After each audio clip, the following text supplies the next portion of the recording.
Hello everybody, Jet here, and welcome back to some Rogue Trader where, well, it's a little bit different what I'm doing today.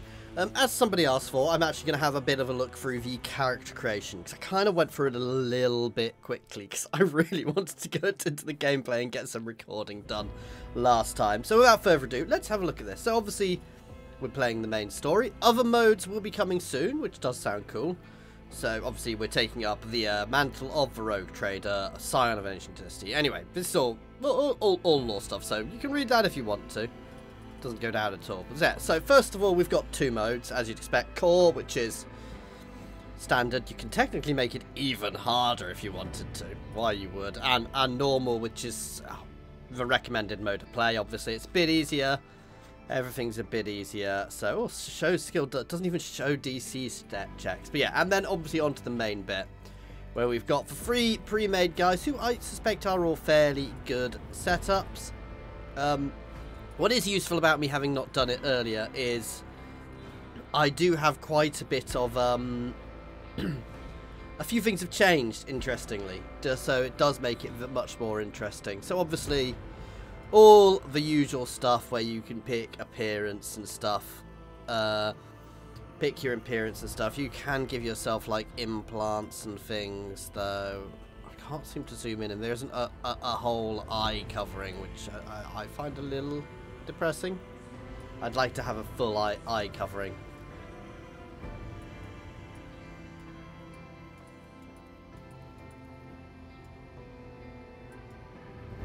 Yeah, some of this appears to not necessarily be, Oh,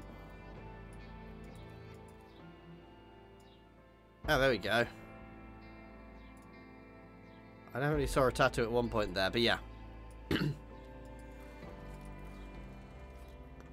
I just love this one. They are very cool portraits, I'm gonna give it that. There we go, let's go for a religious fanatic for this one. And obviously, we then have various different home worlds to choose from. So there's Death World, which is what you expect. It's like a horrible world where you've not got anything. So this character, we're going to go for a religious nut job. So we want a religious person. So we obviously want to be very forward and tanky with the chainsword there. So negative intelligence, negative fellowship's not actually bad. You also get survival instinct, so you get temporary wounds when you drop below 30%, which is a really solid.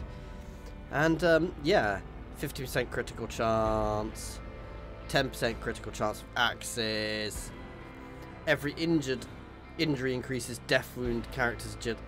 Yeah. Hellish life, buffs against toxic and tenacity. Yeah, once per combat, Death World character suffers stunned, blind, or immobilized condition. They can ignore the condition, instead taking 10-20%. Yeah, it's quite solid. Voidborn would be you're born on a ship, and is not completely finished yet. But yeah, so at the moment you're just gaining various bits. I imagine long run you're going to get more. Hive World, so Hide World you'll build in one of the mega cities effectively, and again it's not finished, so it's just set up. But Fellowship, Agility and Willpower, negative willpower. I never like the idea of negative willpower. And Forge Worlds are where stuff's made. So Subskin Implants doesn't seem so. Unlit features, so extra armor, which is quite nice. Actually, I might go for that, because we are going to be, this would be a very tanky character. Again, not finished, but we get an analytics system here. So this is so Forge World with analytics implants, extra int and critical chance, minus fellowship, plus intelligence and toughness. Ooh. And locomotive, agility and movement speed. And then two more. So Imperial Worlds, feudal, which is literally what it says on the skin. It's like a feudal world, and a military traditions world. So it's where military comes from. Again, not fully done. So for this one, ooh, yeah, we're going to go for subskin armor, because that makes them tankier.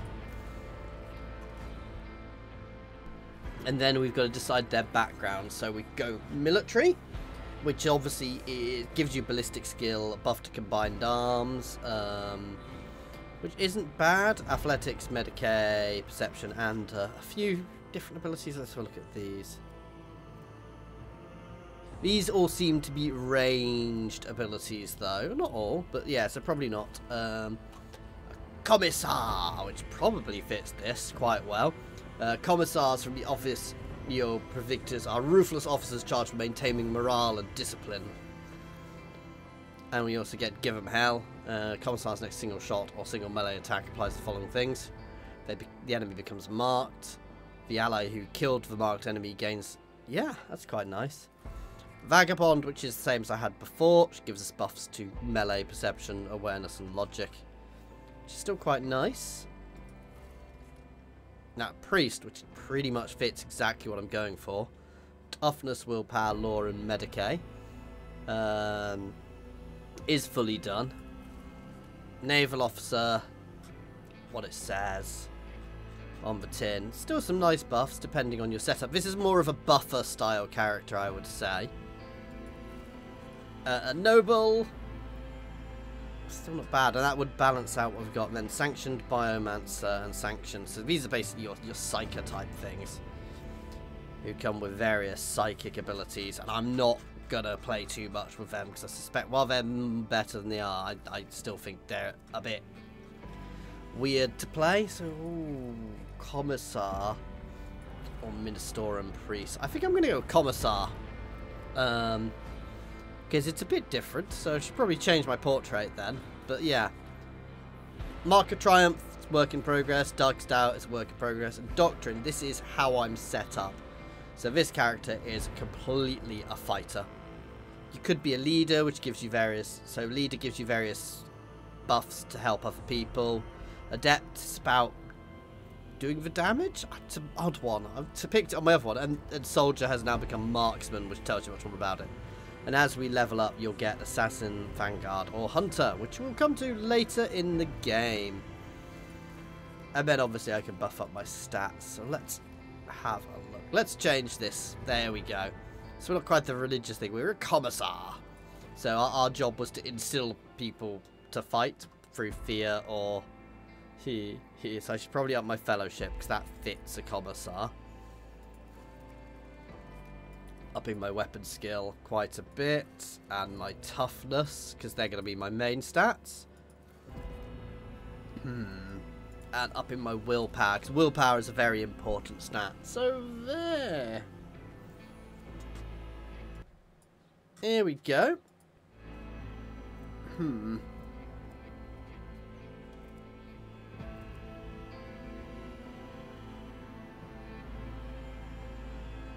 just trying to think if there's anything else I need to add to this, guys.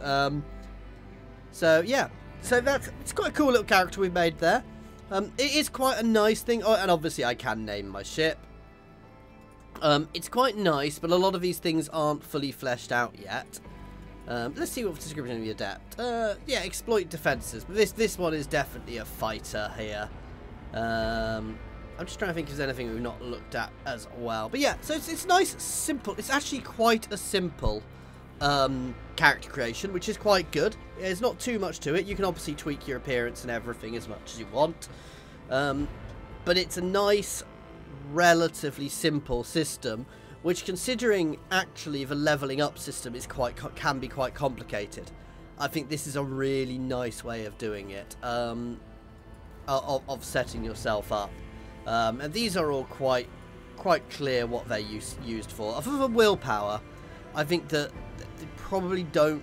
I would always suggest having a reasonable amount of willpower, because willpower in Warhammer universes, willpower is really key. So there we go. That is basically a very quick overview of the character creator, guys. Let me know if there's anything else you'd like me to show in a similar way. Just a quick, short video. This is very ad hoc, off the cuff, as you can probably tell. Let me know what you think down in the comments. Let me know if you'd like me to show you more things like this for different parts of the game. And if there's different parts of the game you'd like me to show you, tell me which specific parts, guys. Anyway, as always, thank you very much for watching. I do hope you have enjoyed this. Please do like and subscribe if you have enjoyed this, and check out the main campaign. And other than that, as always, an extra special thank you to our channel members and patrons. That's Monsters Abound, Philip F, Nose Nose, Andrew T, Protaru, Brandon, Space Ace 475, Coding Monster, Jason Air, Egg, and Jared Horn. And thank you, everyone, for watching. Cheers all.